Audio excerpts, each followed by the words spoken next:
یہ ان دنوں کی بات ہے جب حضرت محمد صاحب کی پیدائش نہیں ہوئی تھی۔ سعودی عرب کے پڑوسی ملک یمن میں ابرہہ نام کا ایک بہت ظالم بادشاہ تھا۔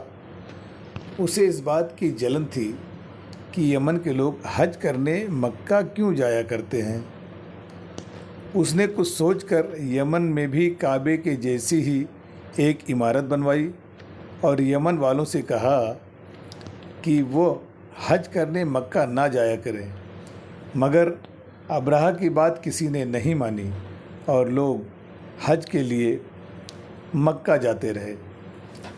تب ابرہہ نے سوچا کہ اگر کعبہ کو گرا دیا جائے تو شاید لوگ مکہ جانا چھوڑ دیں اور حج کرنے یمن آنے لگیں۔ اس نے ہاتھیوں کا ایک بڑا لشکر تیار کیا اور کعبے پر چڑھائی کے لیے چل پڑا۔ ادھر مکہ والوں کو جب خبر لگی کہ ابرہہ مکہ پر حملہ کرنے والا ہے تو سارے لوگ مکہ چھوڑ کر بھاگ گئے، مگر حضرت محمد صاحب کے دادا عبد المطلب اپنے خاندان کے ساتھ مکہ میں ہی رہے۔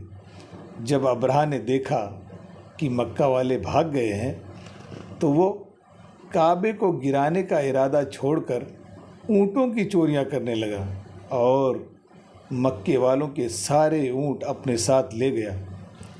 عبد المطلب نے جب دیکھا کہ ان کے اونٹوں کو ابرہہ چرا لے گیا ہے تو غصے میں اکیلے ہی لشکر کے پیچھے چل پڑے اور ابرہہ کو راستے میں روک کر اونٹ واپس کرنے کو کہا۔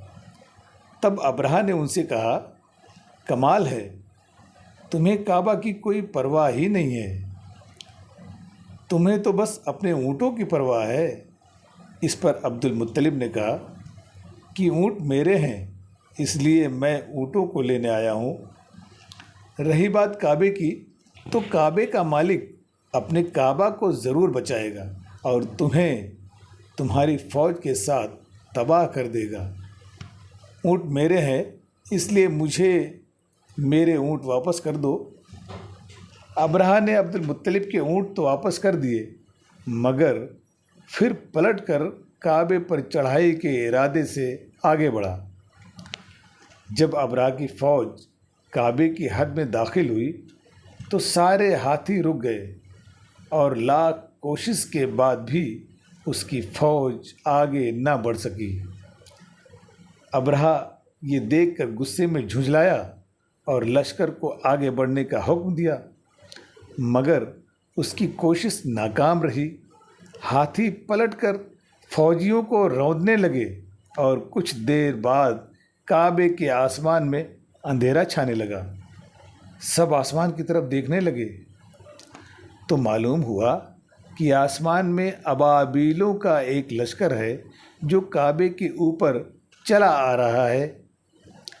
آتے ہی ابابیلوں نے ابرہہ کی فوج پر کنکروں کی بارش شروع کر دی۔ ابابیلوں کے گرائے ہوئے کنکر ابرہہ کی فوج پر گولے کی طرح برسنے لگے اور دیکھتے ہی دیکھتے اس کا پورا لشکر تباہ ہو گیا۔ ابرہہ بھی مارا گیا۔ مکے والے دور سے یہ نظارہ دیکھ رہے تھے۔